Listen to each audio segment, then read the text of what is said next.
दो अफराद का जाती दुश्मनी की बुनियाद पर कत्ल। लाहौर में कुछ घंटों के दौरान दो अफराद समेत 3 अफराद को कत्ल किया जा चुका है। मजीद तफसीलात जानते हैं बोल न्यूज के नुमाइंदे जाबिर वक्कास से। जी जाबिर, बताइएगा।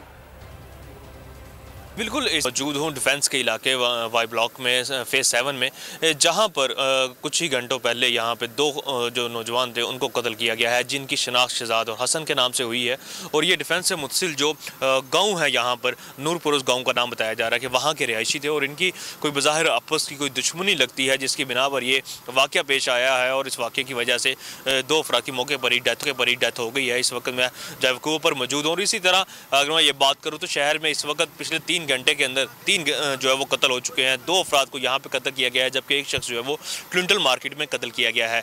और इस हवाले से पुलिस का ये कहना है कि तीनों जो वाक़यात हैं उनकी तफ्तीश का आगाज़ कर दिया गया है। जाबिर, आपका शुक्रिया।